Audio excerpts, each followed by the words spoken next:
Gustora bain bukatu berritan, helburu horrekin hasi ginen, eliminatoria honetan. Eta, enekiun handik emaitza ona interesgarri ekarri gendula, zelai kontuan ekitaz ez zela izan. Eta hor, bagenek egun gaur sufritzatuko zala, beraien momentukiko zuela, eta, pixkat hortik junda nik uste gu nahiko ondo sartu dela zelaien, oso nagusi izan gabe, baina ikusten zen gu errexago iristen egin nela beraien area. Eta, geldikako jokaldin garrantzian, gu gaizki gerenen geldikako jokaldi baten sartu duen gola, beraiek igual hain eroso etzela gaur korner baten sartu du gola, eta, azkenen garrantzitsu da, gu kornerretik jasoa beren golak, bi eliminatoretan bi jaso ditugu, eta hor momentu txarrak dukitu, gola eta gero, hor, ez dakit, 10 minutu gola, normalan bezala dudako, buruk asko lan egiten du, egoera honetan, honiako eta txarreako, bera epixak horatorri die, guri duda sartu zaizkigu, eutxi dugu momentu hori, eta gero gure arma importantetako baten, baloi geldiko jokaldi baten, Sergik ikararrezko falta eta dugu sartu du, eta berriro hor bukaera arte gure momentu dugu du. Dudako jokaldi baten da, nik uste penalti argi ezala, dana gala esan da, eta nik uste deustoko jokalari beraik ebai kostinte ziela. Ez duela ikusi epaiek, eta pena horrekin sartu behar dagela, eta bahenek egun sufritzatuko hartzela asko bigarren zatin, beraiek armak eta baliabide bazuzkilako guri estutzeko. Eta hortxe erikenen lesio etorri zaigu, hor pixat dudatu dukitu, baina taldean nik uste bigarren zatin gutxi konzeitu dola, aurkaririk aukera gutxi inditu lehioak, osea deustok. Eta pixkat sufritzen nahi ginen tarte hortan normala den bezala goloi etorria, eta horrekin pixkat bukatu da partidu, eta ezin pozigoz. Bai, urte hasi ginenen ez, ustaien entrenamentutan, honea iritsi nahi gendun, helburu lehenengo playoffen sartzea zen, hori lortu dugu, nik uste bigarren itzuli hon batekin. Talde gondo lehiatu du, zati esan barrauk talde lehiakorreku dela aurren oso, lehenengo Baskonia eta deusto, txalotzeko da, beraien lehiakortasunen bi partidutan, demoraldi utzien zehar, baina bi partidutan, benetan aurkari gogorra izan da,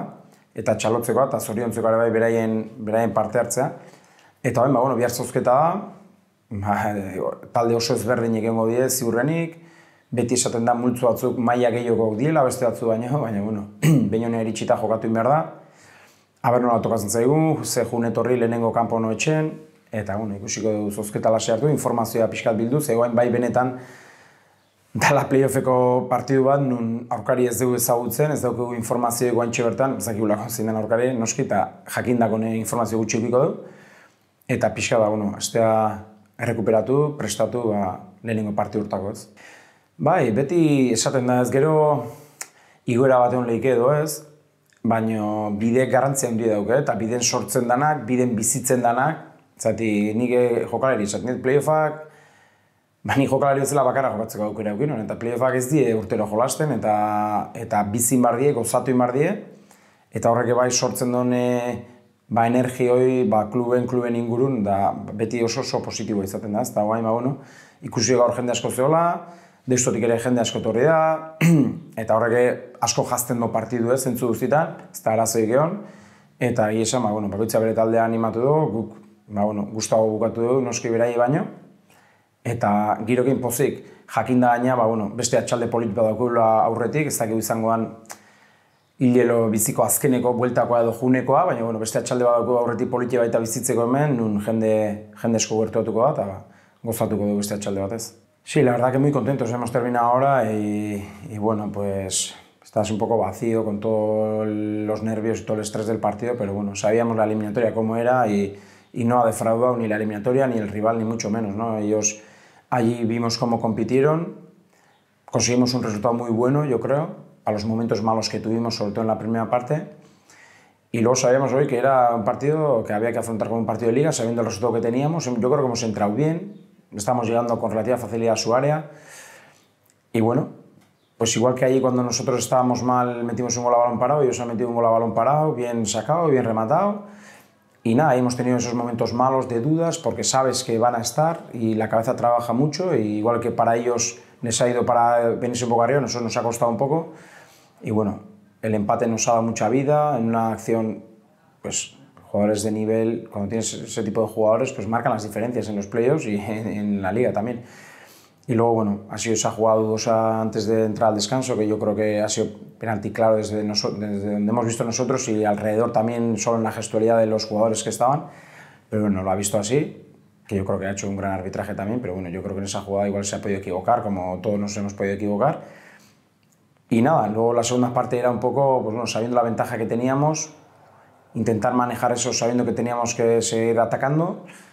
Y yo creo que hemos defendido bien también la segunda parte, hemos concedido poco y bueno, tocaba sufrir al final y bueno, hemos sufrido un poco menos con el gol de David y ya sentenciado un poco el partido. Sí, es lo que buscábamos, ¿no? Al principio el objetivo era entrar en ese playoff, ya entramos con una buena segunda vuelta, hemos podido salir adelante en este grupo de este playoff con dos rivales muy duros, el Deusto ya lo hemos visto cómo ha competido los dos partidos, que es de felicitar y bueno, ahora estamos ahí ante un sorteo muy diverso, equipos muy diferentes, no es como una tercera eliminatoria como era antiguamente, aquí de cada grupo sale un jugador, siempre se dice que unos grupos tienen algo de nivel de diferencia, pero bueno, aquí una vez de llegar aquí, el equipo seguro que va a competir, el nuestro y el que nos toque, y bueno, el 50% veremos quién toca, en qué orden y demás, y sobre todo meternos un poco en lo que es un partido de playoff sin saber un poco el rival, recabar un poco de información y bueno, prepararlo bien para intentar ya ese último paso que suele ser el más difícil, ¿no? Está claro, al final en los buenos momentos hay que disfrutarlo y yo siempre lo digo, y al que nos ha tocado jugar pocos playoffs hay que vivirlos bien, hay que disfrutarlos, no sabes cuándo vas a tener otro, ni como jugador ni como entrenador y bueno, hemos podido pasar estas dos eliminatorias, generar estas bonitas tardes de ambiente en el club, para el club y ese pozo y esa energía queda seguro, ¿no? Esa gente que se ha enganchado, o sea, sobre todo mucha gente joven, verla, muchos niños y bueno, es de estar orgullosos nosotros, a todos los niveles el club y bueno, sabemos que vamos a tener otra tarde por delante, no sabemos si será la definitiva o el partido de ida, pero que lo vamos a disfrutar otra vez a tope y luego lo pelearemos al máximo y ya veremos lo que pasa, pero el camino hay que disfrutarlo y en ello estamos, ¿no?